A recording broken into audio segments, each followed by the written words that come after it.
Salam sejahtera bagi kita semua. Yang terhormat Ibu Apoteker Mira Febrina, MSc, selaku dosen pengampu mata kuliah Anatomi Fisiologis Manusia 1, dan teman-teman sekalian. Sebelum kami melanjutkan presentasi kami, saya akan memperkenalkan anggota kelompok saya. Yang pertama itu ada Andika Reski Atala dengan NIM 22011000 sebagai pemateri pertama. Dan yang kedua ada Safira Aufa dengan NIM 2201135 sebagai pemateri kedua. Yang ketiga ada Damelia Rahma Oktaviani dengan NIM 2201106 sebagai pemateri ketiga. Selanjutnya ada Nasya Anggita Putri Denito dengan NIM 2201127 sebagai pemateri keempat. Selanjutnya ada Fitri Megasari dengan NIM 2201113 sebagai pemateri kelima. Selanjutnya ada Triana Putri Naibaho dengan NIM 2201141 dengan sebagai pemateri ke-6. Dan yang terakhir saya sendiri Evelyn Cynthia Ulitamba dengan NIM 2201110 sebagai pemateri 7 dan sebagai moderator. Sekian dari saya, terima kasih. Saya Andika Reski Atala dengan NIM 2201100 sebagai pemateri pertama akan menjelaskan tentang pengertian dan penyusunan sistem saraf. Sistem saraf merupakan sistem koordinasi atau pengaturan tubuh berupa penghantaran impuls saraf ke susunan saraf pusat, pemrosesan impuls saraf, dan perintah untuk memberi tanggapan rangsangan. Sistem saraf tersusun atas sel-sel saraf yang disebut neuron. Neuron merupakan unit struktural dan fungsional dari sistem saraf. Neuron memiliki kemampuan berespon rangsangan yang cukup kuat. Neuron tidak bisa mengalami pembelahan sehingga tidak dapat diganti jika sudah rusak. Neuron bersatu membentuk jaringan untuk mengatur suatu impuls atau rangsangan. Selanjutnya, saya akan menjelaskan tentang fungsi sistem saraf. Yang pertama adalah menerima berbagai sensasi dari dalam dan luar tubuh. Yang kedua, bereaksi pada sensasi tersebut, menghadapinya secara otomatis atau merasakan dan memikirkannya. Yang ketiga, menyimpan memori dan melepaskannya bila dibutuhkan. Yang keempat, mengekspresikan emosi. Dan yang kelima, mengirimkan pesan untuk bagian sistem saraf lain, untuk otot, kelenjar endokrin, dan organ lain.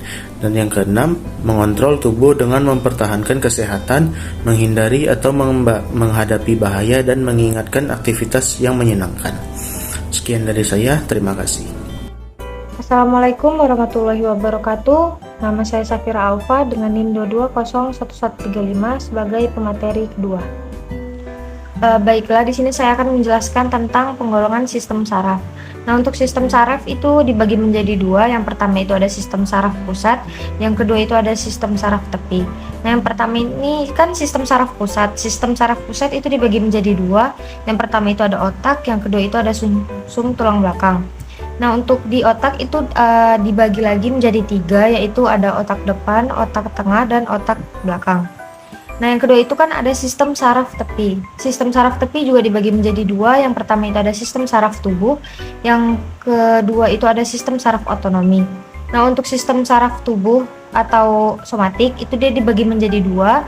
Yang pertama itu ada 31 pasang di sumsum tulang belakang, yang kedua itu ada 12 pasang di otak. Nah, untuk sistem saraf otonomi itu dia dibagi menjadi dua juga.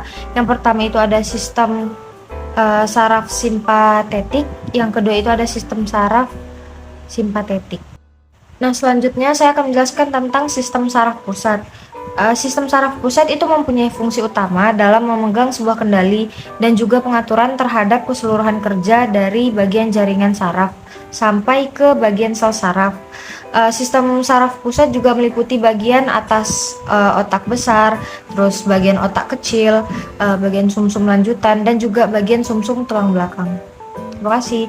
Selanjutnya akan dijelaskan oleh pemateri selanjutnya. Assalamualaikum warahmatullahi wabarakatuh. Saya Damelia Rahma Oktaviani dengan NIM 2201106. Di sini akan membahas bagian otak besar dan bagian otak kecil. Terima kasih.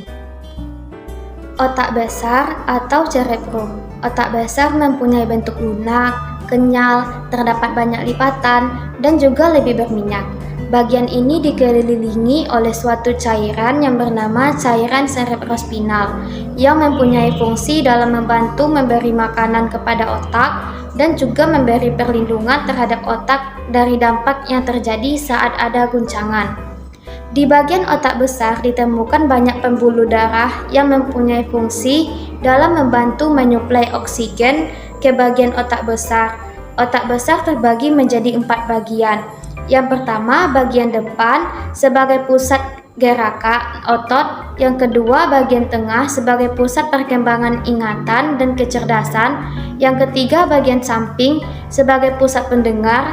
Dan yang keempat, bagian belakang sebagai pusat penglihatan. Otak kecil atau cerebellum. Otak kecil bisa ditemukan pada bagian belakang kepala dan juga dekat leher. Fungsi utama otak kecil ini adalah digunakan sebagai pusat terjadinya suatu koordinasi terhadap gerakan otot yang biasanya terjadi secara sadar, berpengaruh pada kesetimbangan dan posisi tubuh. Assalamualaikum warahmatullahi wabarakatuh. Saya Nesya Anggita dengan NIM 22011127 sebagai pemateri keempat. Baik, di sini saya akan menjelaskan tentang sumsum lanjutan. Sumsum lanjutan terdapat di muka otak kecil dan di bawah otak besar dan merupakan perpanjangan dari sumsum tulang belakang. Bagian dalamnya berisi neuron sehingga berwarna kelabu, sedangkan bagian luarnya berwarna putih karena berisi neurit dan dendrit. Fungsi sumsum lanjutan adalah sebagai pengatur pernapasan, gerak jantung, dan gerak alat pencernaan. Selain itu, bagian sumsum lanjutan mempunyai peranan khusus dalam mengantarkan semua impuls yang datang, kemudian dibawa menuju ke bagian otak. Sumsum lanjutan pun sangat berpengaruh terhadap gerak refleks fisiologi, meliputi tekanan darah, jantung, respirasi, volume, sekresi kelenjar, pencernaan, dan juga pencernaan. Baik, yang selanjutnya yaitu sumsum tulang belakang atau medula spinalis. Sumsum tulang belakang adalah kumpulan saraf berbentuk silinder yang dimulai dari otak bagian bawah, kemudian memanjang menyusuri kanal tulang belakang. Sumsum tulang belakang terbagi menjadi beberapa segmen. Masing-masing segmen memiliki sepasang akar saraf di kanan dan di kiri. Akar saraf depan atau ventral atau saraf eferen bertindak sebagai motorik, sedangkan akar saraf belakang atau dorsal atau saraf eferen bertindak sebagai sensorik. Ruas-ruas tulang belakang yang melindungi sumsum tulang belakang ini ada beberapa, yaitu yang pertama vertebra cervicalis atau ruas tulang leher, selanjutnya ada vertebra thoracalis atau ruas tulang punggung, selanjutnya vertebra lumbalis atau ruas tulang pinggang, selanjutnya vertebra sacralis atau ruas tulang kelangkang, dan yang terakhir ada vertebra coccygeus atau ruas tulang kelingking. Assalamualaikum warahmatullahi wabarakatuh. Saya Fitri Megasari dengan NIM 2201113. Di sini saya akan menjelaskan mengenai sistem saraf tepi. Sistem saraf tepi ini merupakan kumpulan saraf lanjutan dari otak dan spinal cord. Sel-sel saraf ini membawa impuls dari ke saraf pusat. Saraf tepi berfungsi menghubungkan respons sistem saraf pusat ke organ tubuh dan bagian lainnya di tubuh. Saraf yang membentuk sistem saraf tepi dinamakan sebagai akson. Yang kedua yaitu ada sistem saraf sadar.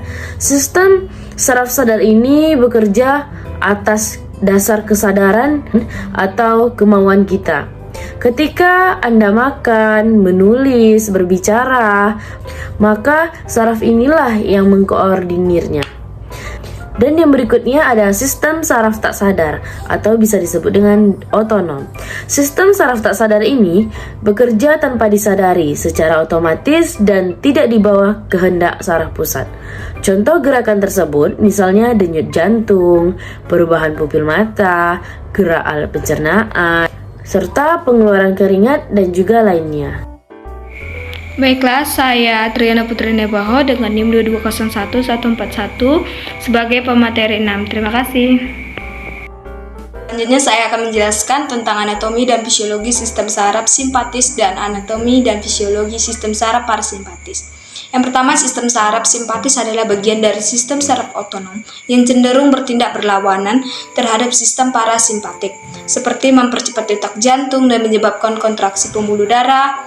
Fungsi saraf simpatis ini yakni pertama, mempercepat denyut jantung, kedua, mempersempit diameter pembuluh darah, ketiga, memperlambat proses pencernaan, keempat, memperkecil bronkus, yang kelima, menurunkan tekanan darah, keenam, memperlambat gerakan peristialitis, 7, memperlebar pupil, 8, memperlambat sekri empedu. Yang kedua, sistem saraf parasimpatis adalah sistem saraf yang berpangkal pada medula oblongata dan daerah skrum dari medula spinalis. Oleh karena itu, saraf parasimpatis disebut juga saraf kronikaral. Fungsi dari saraf parasimpatik yang pertama, menghambat denyut jantung, yang kedua, memperlebar bronkus, yang ketiga, menaikkan tekanan darah, yang keempat, memperlebar diameter pembuluh darah, yang kelima, mempersempit pupil, yang keenam, menaikkan sekresi adrenalin. Terima kasih. Baik, selanjutnya akan dibacakan oleh pemateri selanjutnya. Terima kasih. Perkenalkan, nama saya Evelyn Sintiuli Tamba dengan NIM 2201110. Baik, selanjutnya ada gangguan dan kelainan pada sistem saraf manusia. Ada beberapa penyakit yang disebabkan oleh gangguan dan kelainan pada sistem saraf manusia. Yang pertama itu ada infeksi sistem saraf, yang dimana penyebab penyakit ini adalah virus, jamur, bakteri yang masuk ke dalam otak dan sumsum tulang belakang melalui darah, sel saraf, dan tulang yang patah. Dan yang kedua itu ada radang otak, di mana penderita yang terkena penyakit ensefalitis atau infeksi otak biasanya merasa demam dan sakit kepala yang sangat berlebihan.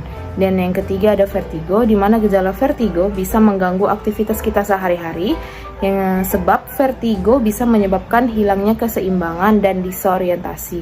Dan yang terakhir itu adalah lumpuh otak, yang dimana penyebab penyakit ini terjadi di otak besar, dan nama lainnya itu ada cerebral palsy, yang dimana jenis penyakit saraf yang cukup mengganggu, bahkan sangat mempengaruhi sistem koordinasi dan serta pergerakan tubuh. Sekian dari saya, terima kasih. Selanjutnya, cara mencegah gangguan saraf pada manusia. Yang pertama itu olahraga teratur, yang kedua hindari pekerjaan yang menuntut gerakan berulang, yang ketiga menjaga berat badan yang ideal, dan terakhir pastikan asupan vitamin B tercukupi dan menghindari alkohol.